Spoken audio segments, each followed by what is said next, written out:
नमस्कार। आप सभी का जय गंगा एजुकेशनल एकेडमी में स्वागत है। आज हम लोग देखने जा रहे हैं कंप्यूटर से संबंधित एक महत्वपूर्ण टॉपिक मेमोरी, और ऑब्जेक्टिव टाइप में सॉल्व करना शुरू करेंगे। जो विगत वर्षों में आए हुए प्रश्न हैं उनका सॉल्यूशन करेंगे। तो आइए बिना देरी के वीडियो को शुरू करते हैं। आज का ये पहला प्रश्न, भंडार माध्यम सीडी सूचनाओं को लिखने एवं पढ़ने हेतु उपयोग करता है। तो क्या उपयोग करता है सीडी सूचना को लिखने और पढ़ने के लिए? तो इसमें उपयोग किया जाता है लाल रंग लेजर बीम का उपयोग किया जाता है। Option number B. सीडी के बारे में और एक महत्वपूर्ण चीज, तो ये सीडी किस प्रकार की मेमोरी है? तो याद रखिएगा, सीडी कैसी मेमोरी है? तो ये होता है आपका सेकेंडरी मेमोरी होता है। कैसा मेमोरी होता है? सेकेंडरी मेमोरी, अर्थात द्वितीयक मेमोरी होता है सीडी। अब सीडी की भंडारण क्षमता के बारे में बात किया जाए तो सीडी की भंडारण क्षमता कितना होता है? तो ये होता है लगभग 700 MB के आसपास इसकी भंडारण क्षमता होती है सीडी। और उपयोग किसका करता है? तो लाल रंग लेजर बीम का उपयोग करता है। अगला प्रश्न है कि एक छोटा ऑप्टिकल स्टोरेज डिवाइस जिस पर डाटा जैसे गाना, text, graphic image digitally encode किया जा सकता है। तो किस में किया जाता है? तो कॉम्पैक्ट डिस्क में किया जाता है, अर्थात सीडी में किया जाता है। किस में किया जाता है?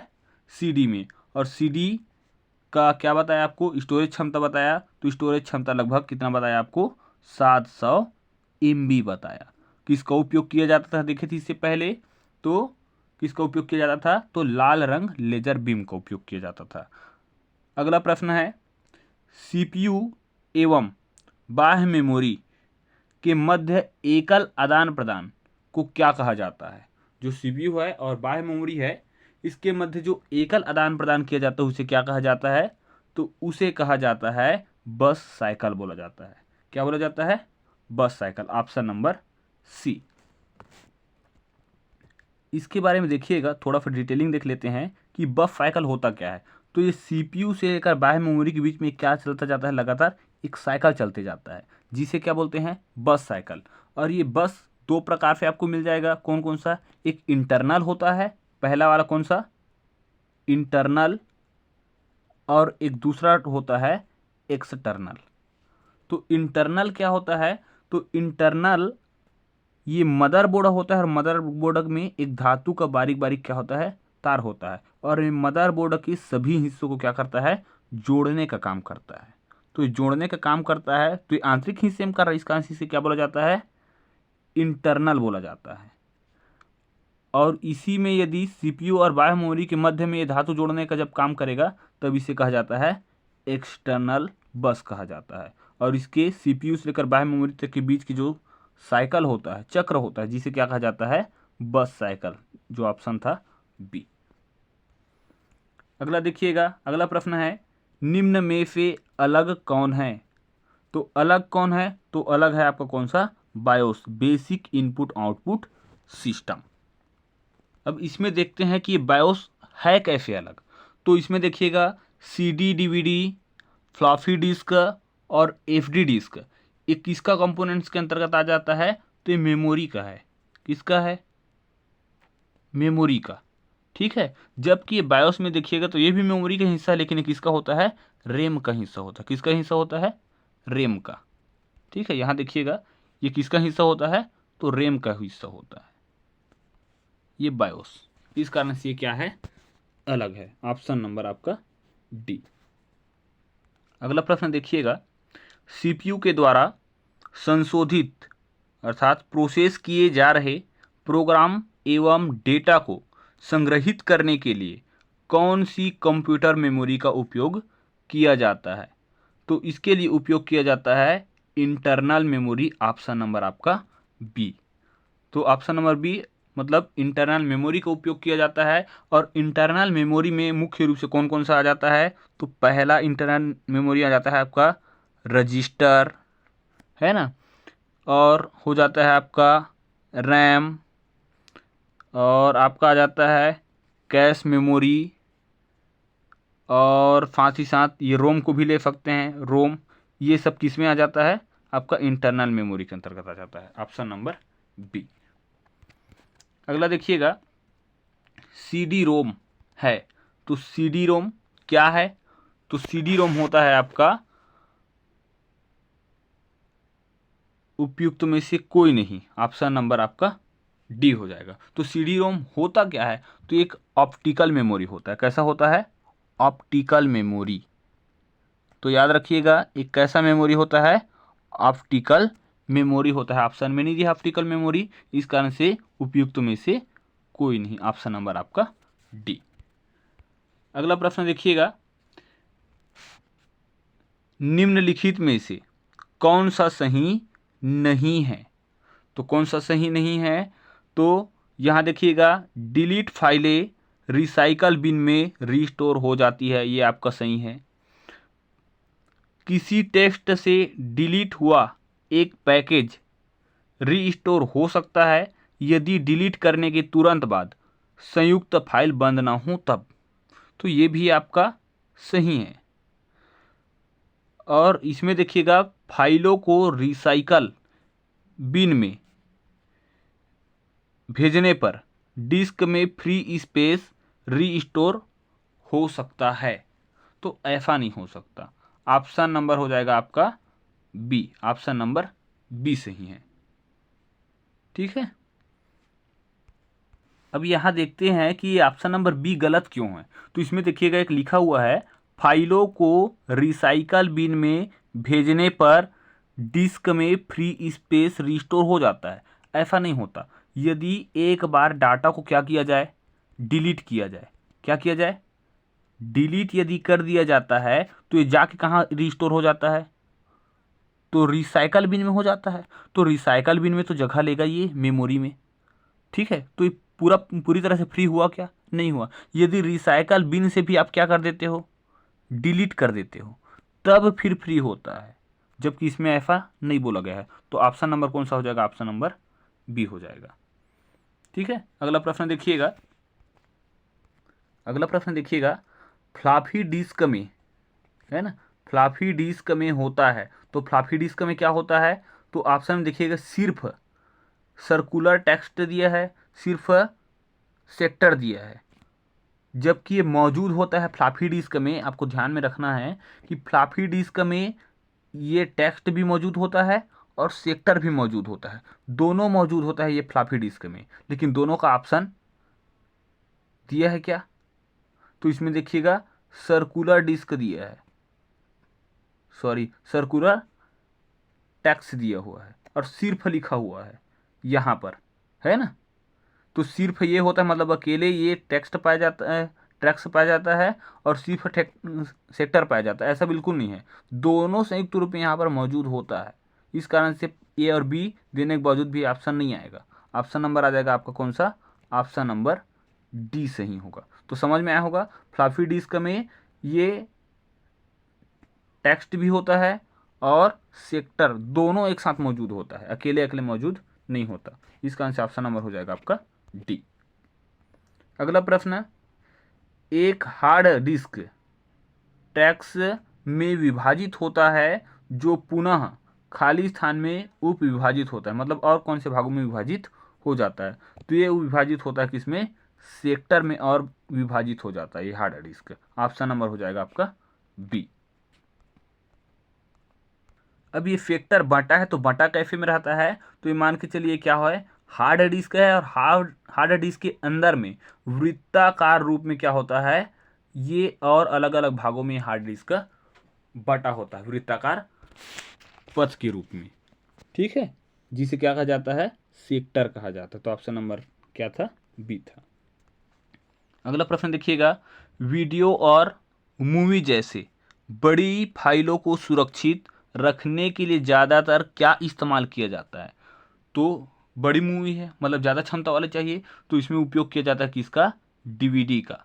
ऑप्शन नंबर हो जाएगा बी। और डीवीडी की यदि हम लोग भंडारण क्षमता के बारे में बात करें, तो भंडारण क्षमता कितना होता है? तो इसका होता है लगभग 4.4 GB से लेकर 8.7 GB तक का ये हो सकता है। किसका भंडारण क्षमता? तो डीवीडी का। तो डीवीडी क्या करता है? बड़ी फाइलों को सुरक्षित रखता है, जिसकी भंडारण क्षमता 4.7 GB से लेकर 8.7 GB के आसपास ये होता है, जिससे बड़ी से बड़ी फाइलों को ये क्या कर सकता है? सुरक्षित रख सकता है।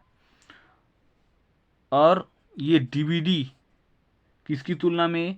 सीडी की तुलना में और फ्लॉपी डिस्क की तुलना में क्या होता है? ये इसकी भंडारण क्षमता ज़्यादा होता है। तो ऑप्शन नंबर हो जाएगा आपका बी। अगला प्रश्न देखिएगा। अगला प्रश्न है, डीवीडी की संग्रहण की क्षमता होती है। तो संग्रहण की क्षमता अभी पढ़े थे, सीडी और फ्लॉपी डिस्क से ज़्यादा होता है। तो ऑप्शन नंबर हो जाएगा आपका ए। अगला प्रश्न है, सीडी रोम में फाइल कॉपी करने की प्रक्रिया क्या कहलाती है? तो फाइल को कॉपी करने की प्रक्रिया कहलाता है आपका बर्निंग कहलाता है। Option number A. यहाँ हो क्या रहा था? सीडी रोम से फाइल किस में कॉपी किया जा रहा है? तो कंप्यूटर में किया जा रहा है। किस में किया जा रहा है? तो कंप्यूटर में। कहाँ से कहाँ? ये सीडी रोम से कंप्यूटर में। तब ये क्या कहलाया? बर्निंग कहलाया। लेकिन यदि कंप्यूटर से किस में? सीडी रोम में कॉपी किया जाता है, तो ये कहलाता है आपका रेपिंग कहलाता है। अगला प्रश्न देखिएगा। सीडी रोम में फाइल कॉपी करने की प्रक्रिया क्या कहलाती है? तो फाइल को कॉपी करने की प्रक्रिया कहलाता है आपका बर्निंग। अभी देखे थे, ठीक है। जबकि कंप्यूटर से सीडी रोम में कॉपी करने की प्रक्रिया रिपिंग कहलाता था, है ना। रिपीटेड हो गया क्वेश्चन। अगला क्वेश्चन देखिएगा। निम्न में से कौन सा स्टोरेज मीडिया सूचित अनुक्रमित अधिगम, है ना, वही है, प्रदान करता है? तो ये प्रदान करने का काम करता है मैग्नेटिक डिस्क का ये काम करता है। Option number C. और ये मेमोरी को पढ़ने के आधार पर, ठीक है, याद रखिएगा, पढ़ने के आधार पर या तो एक्सेस करने के आधार पर कितने भागों में बांटा गया है? तो इसे बांटा गया है दो भाग में। पहला बांटा गया है आपका क्या? डायरेक्ट एक्सेस मेमोरी, ठीक है। किस भाग में बांटा गया? Direct access memory. पहला कौन सा भाग था? डायरेक्ट एक्सेस मेमोरी में बांटा गया। दूसरा बांटा गया था सीक्वेंशियल, ठीक है, सीक्वेंशियल मेमोरी एक्सेस या एक्सेस मेमोरी, ठीक है। तो इसको दो भागों में बांट दिया गया था एक्सेस के आधार पर। अगला प्रश्न देखिएगा। एक कॉम्पैक्ट डिस्क एक प्रकार की डेटा एक्सेस प्रदान करता है। तो डेटा एक्सेस प्रदान करती है, तो कैसा प्रदान करती है? तो अनुक्रमित भी प्रदान करता है और प्रत्यक्ष रूप से भी प्रदान करता है। तो ऑप्शन नंबर हो जाएगा आपका सी, दोनों ए और बी, ठीक है। अगला प्रश्न देखिएगा। नीचे दिए गए, ठीक है, ये क्या है? नीचे दिए गए विकल्पों में से उनके डेटा एक्सेसिंग क्रियाविधि के संबंध में असंगत विकल्प को पहचान करे। असंगत विकल्प को पहचान करे, तो असंगत में देखिएगा ये कौन सा हो जाता है आपका? Magnetic disk. ऑप्शन नंबर हो जाएगा आपका डी। अगला प्रश्न देखिएगा। निम्नलिखित में से कौन सा अनुक्रमित डेटा एक्सेस डिवाइस है? तो अनुक्रमित डेटा एक्सेस डिवाइस कौन सा है? तो अनुक्रमित डेटा एक्सेस करने का काम करता है कौन? तो मैग्नेटिक टेप करता है। ऑप्शन नंबर हो जाएगा आपका डी। अगला प्रश्न। निम्नलिखित में से कौन सा स्टोरेज मीडिया केवल सीक्वेंशियल एक्सेस प्रदान करता है? तो सीक्वेंशियल एक्सेस प्रदान करने का काम करता है कौन? तो ये काम करता है मैग्नेटिक टेप करता है। ऑप्शन नंबर हो जाएगा आपका सी। अगला प्रश्न देखिएगा। निम्नलिखित में से कौन सा स्टोरेज मीडिया अनुक्रमित अधिगम प्रदान करता है? तो ये प्रदान करने का काम करता है कौन? Magnetic tape. ऑप्शन नंबर हो जाएगा सी। अगला प्रश्न है। निम्न में से कौन सा स्टोरेज मीडिया केवल सीक्वेंशियल एक्सेस प्रदान करता है? तो केवल सीक्वेंशियल एक्सेस प्रदान करने का एक काम करता है कौन? Magnetic tape. तो जितना भी अभी 4-5 ऑप्शन मिला है आपको, मैग्नेटिक टेप ही मिला है, तो उससे संबंधित विशेषताएं आपको मिल जाएगा। ऑप्शन नंबर हो जाएगा इसमें का सी। अगला प्रश्न देखिएगा, निम्नलिखित में से कौन सा भंडारण माध्यम 25 जीबी या अधिक डेटा का भंडारण कर सकता है? तो 25 जीबी या इससे अधिक डेटा का भंडारण करने की क्षमता किसमें होता है? तो ये क्षमता पाया जाता है आपका किसमें? ब्लू रे डिस्क में पाया जाता है। ऑप्शन नंबर हो जाएगा आपका ए। इसके बारे में देखते हैं कि ब्लू रे डिस्क का भंडारण क्षमता कितना होता है? तो 25 जीबी से अधिक होता है। तो कहाँ तक अधिक होता है? तो याद रखिएगा 25 से लेकर ये 50 जीबी के आसपास होता है किसका भंडारण क्षमता? तो ये ब्लू रे डिस्क का भंडारण क्षमता। और जबकि यहाँ पर एक ऑप्शन देखिएगा कौन सा दिया हुआ है? फ्लॉपी डिस्क का। तो फ्लॉपी डिस्क का भंडारण क्षमता कितना होता है? तो इसका भंडारण क्षमता होता है लगभग 1.4 MB के आसपास, ये फ्लॉपी डिस्क का होता है। और यदि डीवीडी के बारे में बात किया जाए तो डीवीडी का कितना होता है? तो इसका होता है, अभी पढ़े थे, 4.7 से लेकर ये 8.7 GB के आसपास ये डीवीडी का होता है। यदि सीडी के बारे में बात किया जाए तो सीडी का कितना होता है? तो इसका होता है लगभग 700 से लेकर 750 MB के आसपास होता है। तो सबका भंडारण क्षमता समझ में आ गया होगा। अगला देखिएगा, अगला प्रश्न है, निम्न ऑप्टिकल मीडिया ग्रुप में से किसकी मेमोरी स्टोरिंग कैपेसिटी अधिकतम होता है? तो किसका सबसे ज़्यादा होता है? तो अभी पढ़े थे किसका होता है? तो ये ब्लू रे डिस्क का ज़्यादा हो रहा था। ठीक है, तो ऑप्शन नंबर कौन हो जाएगा? सी। लव कितना था इसका? तो इसका पढ़े थे हम लोग 25 से लेकर 50 GB के आसपास। अगला प्रश्न देखिएगा, निम्नलिखित में से कौन सा कथन सत्य है? तो कौन सा कथन सत्य है? तो इसमें से सत्य कथन देख लेते हैं एक बार, है ना।